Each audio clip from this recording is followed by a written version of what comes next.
Thank you for watching the Awkward Embraces vlog. We're sharing awkward stories that have been submitted by fans. My name is Jessica. This is Richard, the IT guy from Season 1, and Kevin, my love interest from Season 1. So this story is not anonymous because my mom is awesome. My mom has submitted this story. Thanks, Mom! Thank you, Mama. I love you. Okay. It was the early 70s. Now, I think all us... I'm sorry, just giving appropriate music. Thanks, it's my mom. Yeah, Okay. right. Now, all us gals have, at one time or another, dated the dim bulb Greek god. We weren't likely to get into deep philosophical debates with the boy, but man, was he fine to look at. I mean, this is like Apollo? Like an actual god? Or... He looks like it. Oh, okay, so He's got the Don't act chiseled like you features, haven't fallen for the Greek guy. Come on. I know I have. One such guy was classically handsome, tall, dark, curly mop of hair, laughing, black-lashed blue eyes. Well, you get the picture. I think he might have even had a dimple in his chin or something else outrageous to go with the biceps and the pecs and, well, never mind. He was just awful damn cute. But he was crazy. I don't mean stalker kind of crazy, I mean crazy wild. He liked to drink beer out of those big, stupid 40-ounce bottles. No, I'm not kidding. Yeah. I've never been a huge drinker, but but I could get smashed pretty fast with him on those damn things. We'd drink beer and go out joyriding and do crazy stuff. Nothing illegal, just life-threatening. Uh-oh. You know. I'm still not seeing the problem. Yeah. One night he came up with one of his beer-inspired brilliant schemes. Why don't we climb the forest fire lookout tower? Now these things are high, really, really high, at least 70 or 80 feet, but I've heard some of them can be as high as 200 feet. Now normally I'm scared of heights, but 40-ounce beers will take away that fear pretty fast. So will cute blonde beer. Drinking 40-ounce beers, I think already your fear level is relatively low. But, Yeah, this is true. Yeah. But so will cute blue-eyed boys with wild ideas. So up we went, me first, with him yelling drunkenly, "Don't worry, honey, I'll catch you," as he lumbered up below me. I mean, lady. and then really, once you're halfway up, you've got no choice but to keep going, right? Well, or go down, but go ahead. Flash right up would be preferable.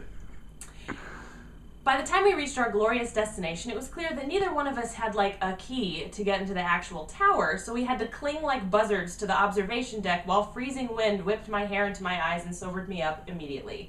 When you look around suddenly sober and you're 100 feet in the air and it's pitch dark in the damn woods late at night, what the hell did we think we were going to see anyway? It makes a girl think. And I thought, holy crap, get me down from here, you moron. This is your mom, huh? This is my mom. Uh-huh. I love her. Sounds nothing like you. No. No. Moving on. Climbing down a 100-foot ladder stone cold sober is not as much fun as climbing up it while drunk. You can take my word for that. And when I finally reached terra firma, knees and hands shaking, hair standing straight up like I'd been plugged into a socket, I looked at my angel face date and thought, never again. I mean, the guy was going to get us both killed at some point, that much was a given. He asked me out several times after that, and I was honest with him and said no, I would not go out with him because he was crazy. And then one night he called, pleading with me to go out with him one last time. Spoiler alert. She married him. No, she didn't. I've joined the army, he insisted, and I'm leaving for boot camp tomorrow, and they'll probably send me to Vietnam, and I'll probably die, so this is my last chance to see you. Oh, like I've never used that line. What? What? I've gone to Vietnam 3 times this year. I'm just saying. I cried, have you been drinking? Are you crazy? Yes, I've been drinking, but, oh, never mind. Just go out with me, because I don't know when I'll see you again. Oh, for God's sake, I snarked. That is the oldest line in the book. Are you kidding me? There is no way you would tolerate the army. It's too disciplined and structured, and they don't serve 40-ounce beers in the mess hall. He insisted, no, it's true. I'm going to the army, and I'll probably be sent to Vietnam, and I'll probably die, so you have to go out with me tonight. I think I may have actually snorted at the guy. An actual, real snort. I mean, yes, there's a war raging overseas, and there was a draft. A guy's not fortunate enough to be attending small liberal arts colleges in Texas woods or universities. Almost all got drafted, except for Dick Cheney and most Republicans. And yes, most of them did ship out pretty much right after their advanced infantry training to become cannon fodder. But come on, not this guy. He was too... I mean, geez, didn't the army have any standards? Well, the army is the great equalizer. They